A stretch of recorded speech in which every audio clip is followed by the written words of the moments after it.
J'ai fait un bore-out. Qu'est-ce que ça veut dire? On entend souvent parler du burn-out dans la souffrance au travail, en entreprise, mais aussi dans bien d'autres domaines. On parle un petit peu moins du bore-out et du burn-out, qui respectivement veulent dire ennui au travail et manque de sens au travail.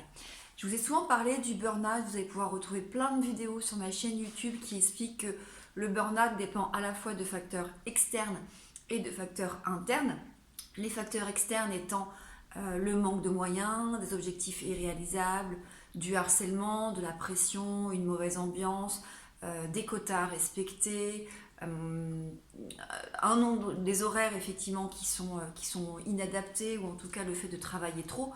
Et puis il y a tous les facteurs internes qui sont liés à vos schémas, à savoir ne pas savoir dire non, être perfectionniste, ne pas savoir demander de l'aide parce qu'on est un soi fort, vouloir faire plaisir à tout le monde. Et la combinaison de ces deux facteurs vont créer en tout cas une charge mentale très importante qui vont vous amener à une souffrance en travail avec un phénomène d'abord de lutte, puis de repli sur soi et après d'auto-dévalorisation qui va vous amener parfois à une décompensation qu'on va appeler burn-out. Donc si vous voulez avoir des informations, vous pouvez retrouver tout ça sur ma chaîne YouTube. Le burn-out, le bore-out, pardon, je suis enrhumée. Le bore-out, c'est l'ennui au travail. C'est-à-dire qu'à un moment donné, vous allez également souffrir, mais de ne rien faire. Alors, c'est amusant parce qu'on a quand même beaucoup de personnes qui parfois me disent je vais trouver un travail alimentaire, ça va être suffisant pour moi parce que voilà, j'ai besoin de refaire un peu d'argent ou je vais voyager après. Mais souvent, ce travail alimentaire, il peut être un peu fatal dans le sens où il ne va pas nourrir vos compétences ni votre autonomie. Quand on se retrouve dans un travail où l'on s'ennuie, où on n'est pas alimenté, où on a un travail qui est en dessous de son niveau de compétence, en tout cas des compétences, les compétences que l'on a ne sont pas mises à profit dans ce travail. Également quand on n'est pas autonome et qu'on est contrôlé, ou en tout cas dans une forme d'infantilisation, on va tomber effectivement dans une souffrance au travail liée à l'ennui et au vide, parce que très vite ça va être accompagné de sentiments de honte et aussi de comportements stratégiques pour combler en fait ce vide. La personne qui n'a rien à faire peut se retrouver à un moment donné honteuse par rapport à ses collègues, par rapport à la société et ce qu'on attend de lui, et va chercher des stratégies. Alors j'ai des personnes qui me disent, voilà, j'essaie absolument de m'occuper, j'essaie de trouver des choses à faire, j'essaie de lancer des nouveaux projets, d'être sur mes réseaux. On vient en fait combler cet ennui et ce vide avec des stratégies qui vont là aussi fatiguer la personne, qui vont l'épuiser parce qu'il y aura une charge mentale qui elle aussi sera importante liée à l'ennui au travail. On va retrouver les mêmes processus, c'est-à-dire que la personne va commencer à penser travail, à rêver travail, mais avec ses peurs de dire « Eh mon Dieu, et si on se rend compte que j'ai rien à faire ?» Et puis petit à petit, elle tomber dans l'autodévalorisation. Mais je sais plus ce que je suis capable de faire.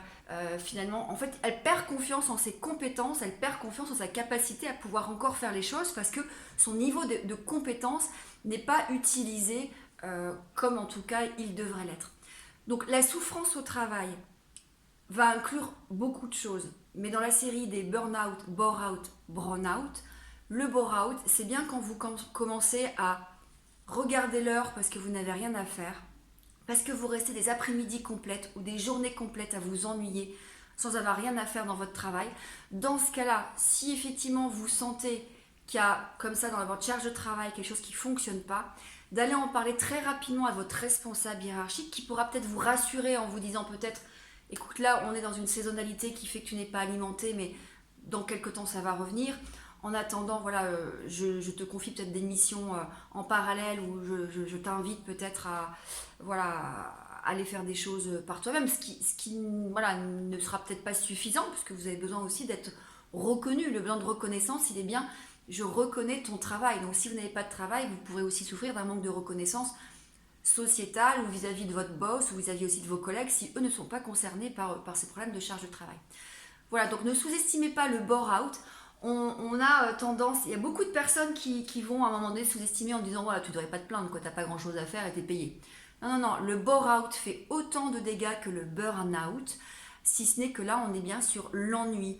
l'ennui de ne pas savoir quoi faire, l'ennui de passer des journées complètes à ne pas savoir s'occuper, le fait d'avoir des compétences qui ne sont plus utilisées et d'en venir petit à petit à une forme d'auto-dévalorisation et de sentiment d'inutilité qui dit je ne sers à rien et en fait je ne sais plus ce que je suis capable de faire puisqu'en fait mes compétences ne sont pas utilisées, donc je ne sers à rien. Le sentiment d'utilité et honte vont vraiment être envahissants et créer également cette charge mentale qui va amener à une forme aussi peut-être de décompensation. Voilà, prenez soin de vous. J'espère que cette vidéo vous aura été utile.